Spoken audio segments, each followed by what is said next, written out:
Hello everyone. So today in this video I'm going to discuss about the azole, specifically about the imidazole, which is miconazole, coltrimazole and ketoconazole.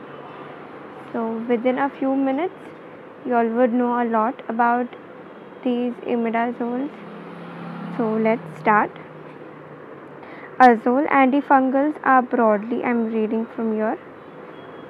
Okay.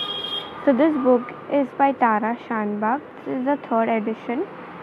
So currently I'm having the soft copy of third edition and hard copy of fourth edition.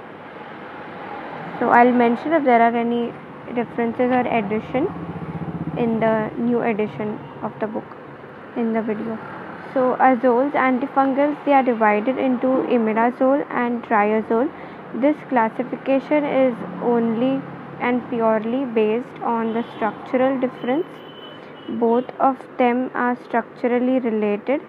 The difference is in the number of nitrogen atoms. At a place, a carbon is replaced by nitrogen, and that becomes a triazole. But they have the similar mechanism of action and the antifungal spectrum. So first, this is a mechanism of action. It is given very shortly. Azoles, when you take an azole, it will inhibit this enzyme 14 alpha demethylase, and this enzyme, it is useful in ergosterol synthesis. Now let me just give a little bit of idea about this ergosterol. So fungus infestation on the body takes place. So this fungus cell is also a eukaryote, and our cells are also eukaryote. So when we are giving a medication to it, there are high chances that it may affect our cell as well, because both of us are eukaryotes. So we find some differences in these two eukaryotes, the fungal cell and the human host cell. So one difference what we find is the sterol in the cell wall. We have cholesterol, majority is of cholesterol in a cell wall, and the fungus majority is ergosterol. So we target ergosterol, okay, in the fungal cell. So azole will inhibit this enzyme 14 alpha demethylase, which forms ergosterol. So when the ergosterol is not formed in the cell wall it is a main constituent of the cell wall. So the cell wall will get damaged and break down, and hence there will be death of the fungal cell. So that is why we are targeting ergosterol. Now ergosterol is also formed in a series of reaction, like from squalene it is formed. So squalene and then lanosterol, and then when a methyl group, a 14 alpha methyl group is removed from lanosterol, it forms ergosterol. Hence you can easily remember the name of the enzyme, that is 14 alpha demethylase. So this was the mechanism of action, in brief, mechanism of action of azole. And remember that the mechanism of action of all azole is similar, that it will inhibit 14 alpha demethylase. So now we come to the imidazole class of the azole. It contains miconazole and coltrimazole. So these are used topically for dermatophytic and candida infections, which means the superficial mycosis can be treated by using miconazole and coltrimazole. The available formulation is as a cream, a gel, a lotion, a solution, a spray. Vaginal pessary means a vaginal suppository, and the suppository will give topical action. We have already read that they act topically, so the suppository action will also be topically. And coltrimazole troche is also available, which is used to treat oral candidiasis on the tongue. And troche means, like, you'll have seen Vicks, which we take over the counter. They are available, Vicks, and one more, other name.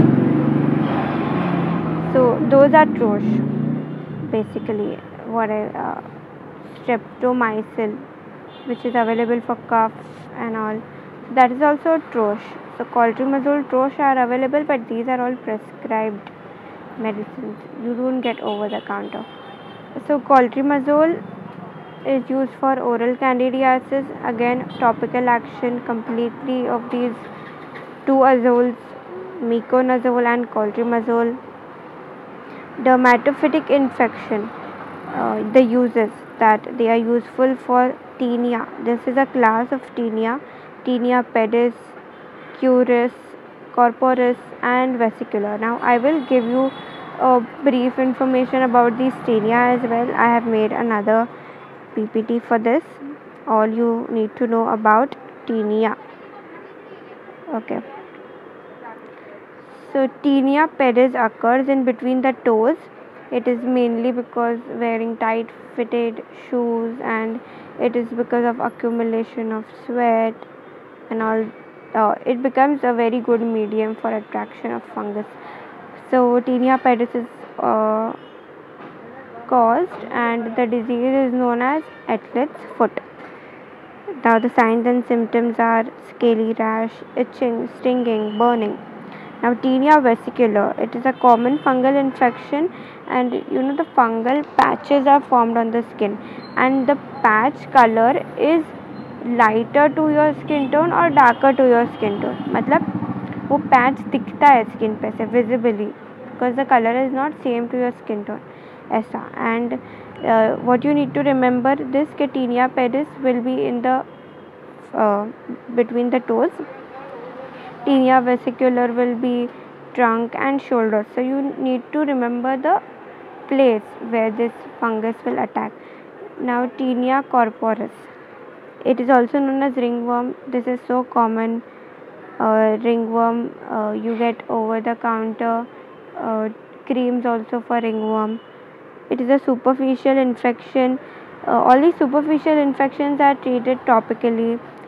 You also miconazole and clotrimazole, they are used topically.